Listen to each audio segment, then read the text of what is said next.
So check this out. These are the bushings from the back of the spring. Yep, pretty worn out there. Same with the other side. This is just the other side of the shackle. Yeah. So I guess that's what was making my squeaking noise. You see that shiny area there? So shackle's rubbing there.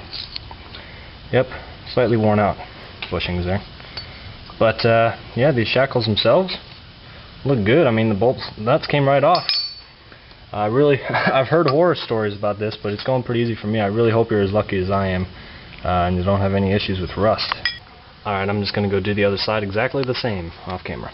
But here at the front of the OME spring, the back of this bolt is going to impact on the tank. And I actually already flipped it around because when it comes, they're both with the nut on the left side of the spring. And here's the OEM one. You see how it's got that sort of a taper to it. Well, a little Z-bend. But the OME one doesn't have that. So what do we do to fix that? Because we don't want it impacting the tank. I mean, it looks pretty far away now, but this is fully drooped. I mean, no shocks or anything. So what do we do so that the OME one doesn't crash into that pinch weld on the tank? So I flipped it around, and that's still not quite enough clearance, but here's what I'm going to do. I'm just going to take that bolt out and weld in this rod. Should work perfect. Very cool. Look at that, this 3/8 rod fits perfectly into that hole. So I'm just going to mark it, cut it, weld it in.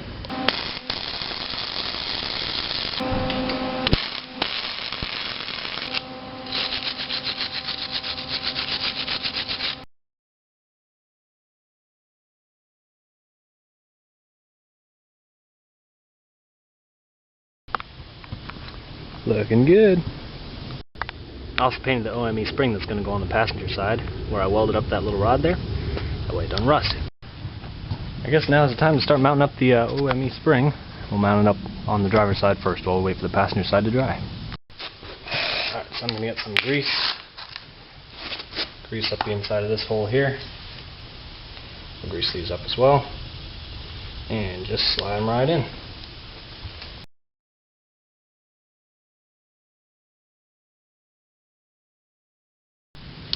Then we're going to get a whole bunch of grease and get it down inside this bushing. Alright, now if you want, you can clean up these threads here with a wire brush or wire wheel. That way the nuts go on real smooth. I'm going to put some grease on the shackles here. Basically just grease everything, because I don't want it to squeak, don't want it to rust. And then the same thing we did for these bushings and the springs, we're going to go do on the shackle mount on the frame at the rear. Alright, now to remove the collar from the inside of this bushing. Alright, so first thing I do is I start by just drilling out the rubber as much as I can, that way there's less rubber to burn.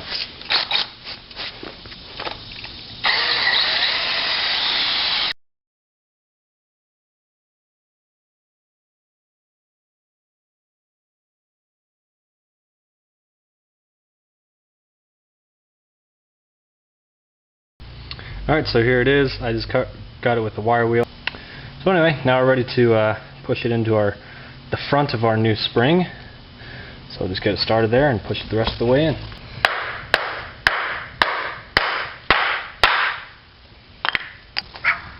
Okay, so we're getting ready to hang the driver's side spring here.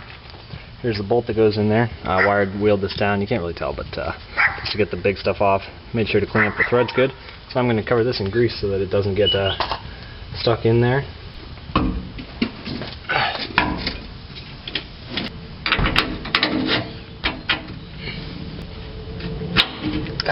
There we go.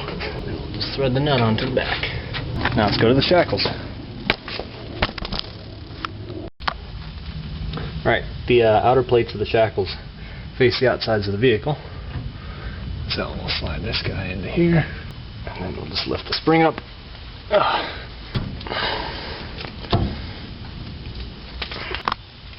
Okay, then we'll slide this plate back onto here, install the nuts.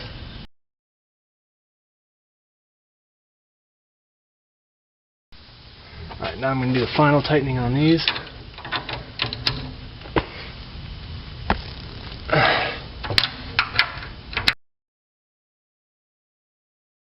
Now I'll just grab my other spring, and I'll do the same on that side. Alright, well, we got both springs in place. And I got my U-bolt plates painted. Now we're ready to try to jack this axle up into position. Alright, well, wish me luck.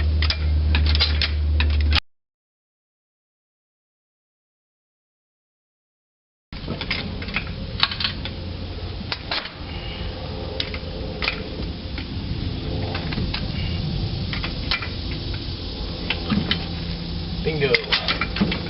Got the pin in. Slide this U-bolt up.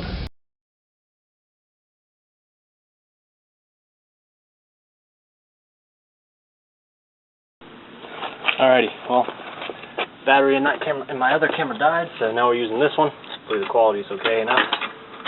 Now we're jacking up the other side.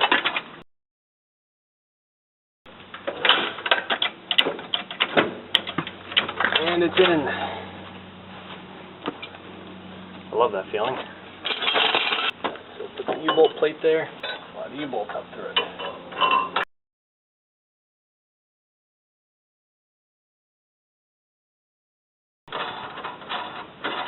And the last nut. Sounds like an apocalyptic porno.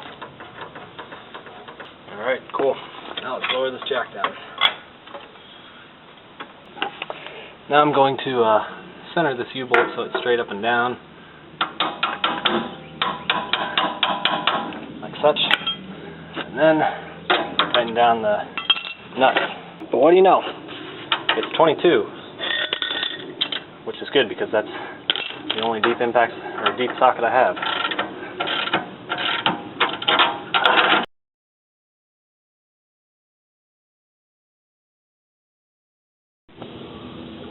Well, since we got the U-bolts tightened down, I guess we can start putting on all the other stuff, brakes and you know, LSPV stuff, brake lines, shocks, drive shafts. We will have to cut these down, but I'm not going to do that yet because I might have to get a what's it called? An axle shim to go in there in case my pinion angle's wrong. Not sure yet. Still got to check all that stuff, and still got to cut these. I just said that, and yeah. So, but those can be done later.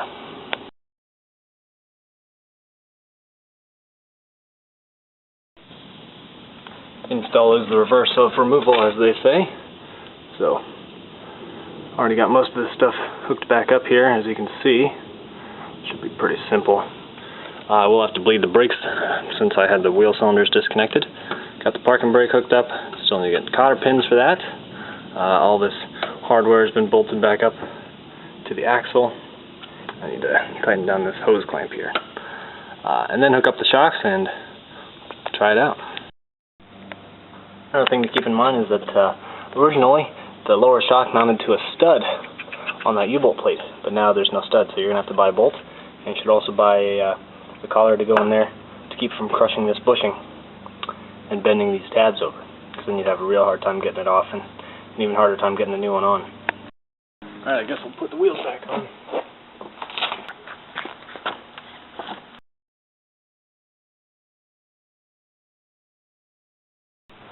Alright, let's put the truck down.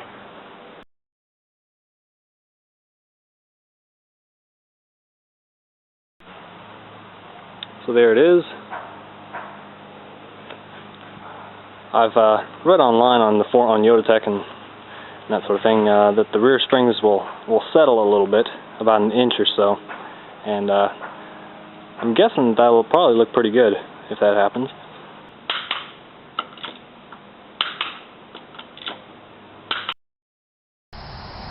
Alright guys, well it's been about a month since I filmed all that and put the springs in, and you can see that the truck has settled down. It's probably about perfectly level now. I remember before I had sort of a stink bug stance with the rear end a little bit higher in the front. I think the tires the tires on there now are 31s, now I got my 33s, but that's another story. So let's take a look at how everything's holding up, and I'll tell you my opinions and on how this stuff all works. Well, I've taken it out wheeling a couple times, and they flex just as good as stock, I think. Had no problems with that.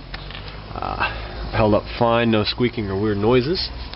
In here you can see my bump stops. You can see about the amount of space I got in there. So it's a pretty good amount compared to my hand. It's probably about 2 hand widths there. between the bump stops, and that is the factory bump stop. I just turned it sideways, so you can see there I just drilled a hole through the U-bolt plate and bolted it to that, and I got the U-bolts cut down too, finally. So under here everything is holding up real good. Those trail gear shock mounts are holding up fine. Everything under here looks good. And just as a side note, a buddy of mine got some new tires, so I finally got a full-size spare, 31-inch. It's about the biggest size you can fit in there. If I had a 33, I do not think it would fit. But overall, this installation went real easy for me. I had no issues putting anything in. I hope you're as lucky as I am, but I know some of the East Coast guys and Northern guys are going to have some problems with rust. But I think it'll be worth it. These springs are quite a bit stiffer than stock. Not to the point where I know some people said it was like completely unbearable, but I had no issues with that. And I have Ranch RS 5000s, probably going to get the OME springs here in the near future. Also heard reports about the driveline angle being wrong and causing, you know, some problems with vibrations. I had no issues with that on the when the truck was stock, except for the rear springs. I did install a Bud-built cross member. You'll be seeing a video about that soon. And when I did that, that raises the drivetrain just a little bit, even though it says it doesn't, and that threw off my pinion angle. So I did have to get some shims. In my case, they were 5-degree shims, so you can see them there. And I also, at the same time I did that, I removed the bottom overload leaf, which I don't really think it really did much, but it did lower the truck by about the width of the spring, which is about 3/8 of an inch. So in my case, OME springs didn't cause any problems with the pinion angle. It drove perfectly fine at all speeds, even on the highway. The only problem arose when I did the Bud-built cross member, and that threw off the pinion angle a little bit, so I had to compensate for that with the springs, or I'm sorry, with the shims. And I'll have a video about how to measure all that stuff, so you know what to order. So if you guys have any questions, as usual, just post a comment or send me a message. Overall, it is a pretty easy process, and overall worthwhile, I would say. I'm pretty happy with it. It puts the truck just about level with the 1-inch ball joint spacers, and rides real nice. I am the Alex Man, and I always like to say, I hope you have a wonderful rest of the day.